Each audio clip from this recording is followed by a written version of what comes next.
Welcome back to Corner Stories. Please enjoy the stories of the day. Hit that like and subscribe button and let's get on to story 1. I am at a crossroads with regard to my marriage. There was infidelity on his part several years ago shortly after the birth of our child. He claims there was nothing physical, just an emotional affair. I was devastated. With the work of a therapist and a focus on activities I enjoy, running, volunteering, reconnecting with friends, I was able to build my self-confidence back up. Although our relationship has never recovered to the way things were before the affair, things have been peaceful in our house. But recently I've realized that I want more from my marriage. Our child is older and not as dependent on me. I'm stable in my career. We are debt-free. I feel healthier and more in control of my life than I ever have. My libido has come back stronger than ever. I have a zest for life that I haven't had since before the affair. But my husband seems content with the way things are. He doesn't put any effort into spending time with me. There is no intimacy on his part. He does not initiate sex. TBH, he does not seem very interested in me. I have talked to him about my needs and how I'm feeling. He claims he has low testosterone but won't do anything about it. He doesn't want to go to any sort of counseling. He stated that he doesn't feel the urgency to fix anything in our marriage. At this point in our marriage, we should be enjoying our new freedom, no debt, no small children. I want to travel, go on adventures and have sex. Lots of it. He is just not interested. Is there hope? Should I keep trying to talk to him? We have weekly talks to no avail, he's just getting annoyed at this point. What have others done to successfully turn a situation like this around? Relevant comments: did husband take responsibility for his cheating? He accepted responsibility for the hurt he caused me but refused marriage counseling. He didn't think it was that big of a deal because there was no physical aspect. I chose to forgive and continue on with the marriage for several different reasons: kid, finances, fear. You are right, focusing on myself after the affair has allowed me to think about what I want and need in a relationship. This is currently not it. But I don't want to just throw in the towel without trying everything I can. Hence I'm here on Reddit seeking advice. Sounds like he never came back from the affair. Who was it with? He wouldn't tell me, so I don't know. Then all of this is very much unresolved, no accountability, and he hasn't even told you who it was. How do you know it was only emotional? I had no proof it was physical. We had a life and a young child. He apologized. I still have my suspicions? Yep. But at the end of the day, I can't make him tell the truth. I can only make my own decisions. And I decided to accept his story. Was it a mistake? Probably. But hindsight and all that. Later that night, thanks everyone for your input. We had another convo tonight.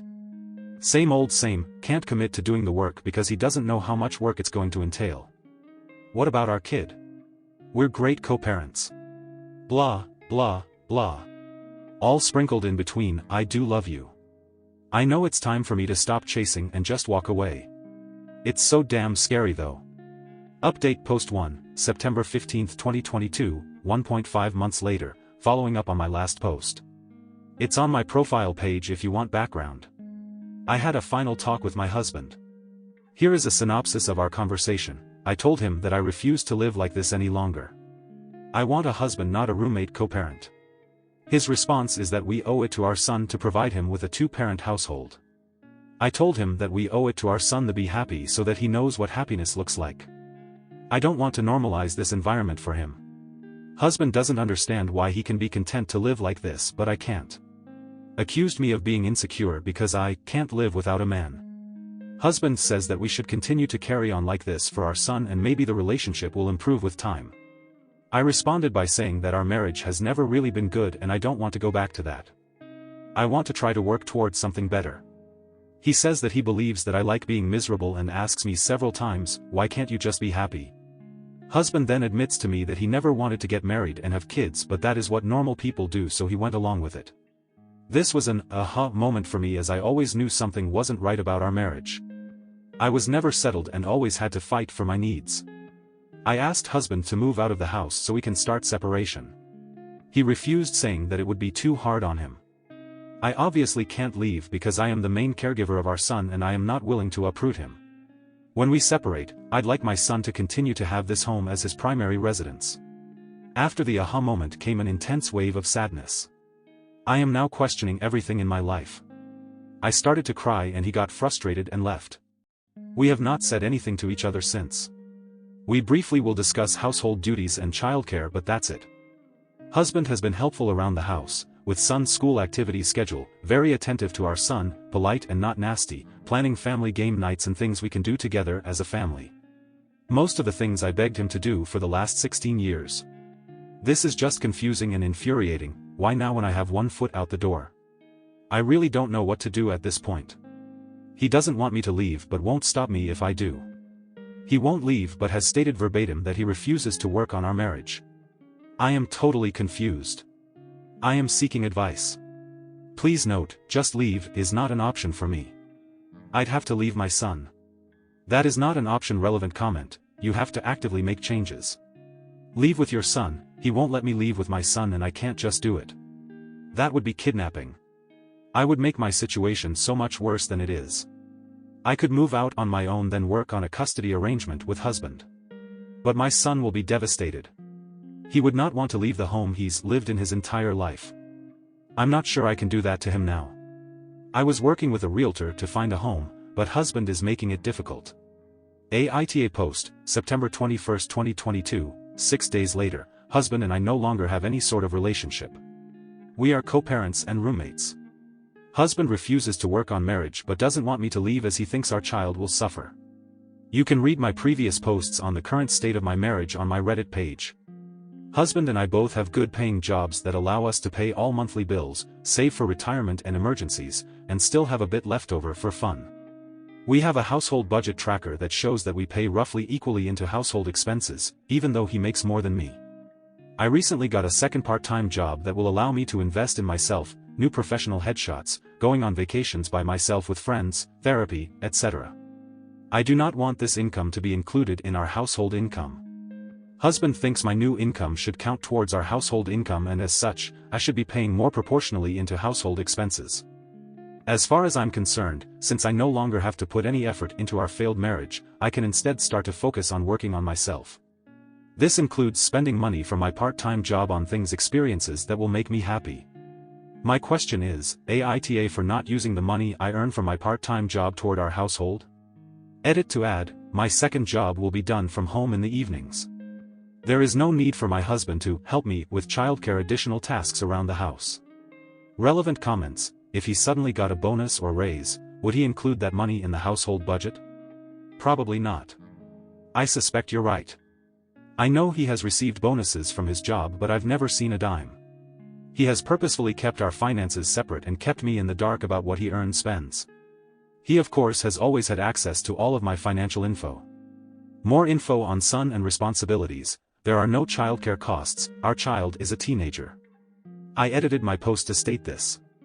My part-time job will not require him to do anything extra. It's all online and can be done in the evenings after our kid is in bed. My husband traveled for work 2 to 3 weeks per month for most of our marriage. He also travels several weeks per year with friends. I never asked for compensation for basically raising our child and maintaining our household by myself. The thought of compensating him for the situation his choices have put us in makes me feel away. Don't mean to take it out on you. Their relationship now, he stated he's committed to reviewing our options for the marriage after our child is out of the house. For now, he thinks we should both continue to live together and co-parent. We are low conflict, just not affectionate with each other. I can't speak for him, but I have zero desire or energy to even think about finding someone else. After 16 years of marriage, I'm questioning everything in my life. OOP is voted NTA update, same post September 22, 2022, next day, I have contacted a divorce lawyer just to see what my options are. He was so helpful. We'd approach it as an uncontested divorce, splitting everything 50-50. I'm going to reach out to a few more for pricing. My heart breaks at the thought of not seeing my child every day. We have a very good relationship and I'm the person he talks to about stuff. But I do not want him to think that this is healthy for me. It's not. I'm constantly questioning my worth and what I did wrong. I've also reached out to a few therapists. As far as my income from my part-time job is concerned, I am going to use it on me. I told him that if he gets a part-time job, he can use the money however he wants. He is not happy, but I can't concern myself with his happiness anymore. Thank you all for your honest feedback. Final update post, November 22, 2023, 14 months from previous post, 15.5 months from OG post. Hi everyone. It's been a while since I've posted in this community, over a year, but wanted to give you an update since you all were kind enough to offer advice on my earlier posts. What a difference a year can make. If you've read my previous posts, you'll know that I was in a really shitty situation this time last year.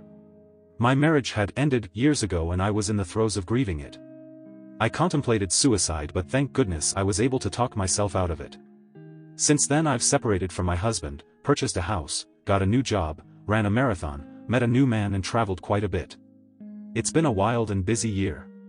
I won't get into all of the details of the adventures I've had, but if you'd like to know more, just message me. Now that I've slowed down, I'm sitting here on the eve of Thanksgiving reflecting on the year. A few of my thoughts: they say marriage is hard and divorce is hard, and to choose you're hard. Divorce is definitely much harder, and it's something I would not celebrate unless the person is in danger. There are times where I wonder if I did the right thing. Not because I miss my ex, but because I was safer married. It's less scary facing the devil you know than the devil you don't know. Ultimately I know I did the right thing. One cannot live with constant disrespect from their spouse and expect to be well mentally. But I will always wonder if I could have held out a bit longer, at least until our child was in college and out of the house. There really is no perfect person out there waiting for you to find them. There are a lot of imperfect people who are either doing the work or not. I constantly check in with myself to ensure I'm one of the ones doing the work. Unfortunately there are more folks not doing the work. I get it, it's hard and painful. It's slow going and takes an incredible amount of strength to really look at your own issues, strength to leave relationships that do not work for you, regardless of who is at fault, and strength to be alone. We always want the story to be a victim-villain scenario, but the reality is in most cases it's not. Don't get me wrong, there are times when someone clearly is a victim. But barring abuse, most of the time we are so blinded by our ego that we fail to see the role we play in the demise of our relationships. My ex is not a bad person. He just wasn't the person for me. In my haste to get married and have kids, I ignored this very glaring fact. And in my haste to get over my separation, I ignored that with the new man I got involved with 4 months after my separation was formalized. Which brings me to the present. The new relationship I was in recently ended in a similar way that my marriage ended. They say that the universe will keep sending you the same lesson until you learn it. More true words have not been spoken. At least I can recognize this now. And when you know better you can do better. FYI, it's not the universe, it's me. Hi, I'm the problem, it's me. I went right back to what I know. And finally, the one thing I've learned to notice in my life are the constants: my health, my incredible family, the amazing girlfriends that have stood by me, and my own kick-ass attitude. I know I will always take care of me, and that is so comforting.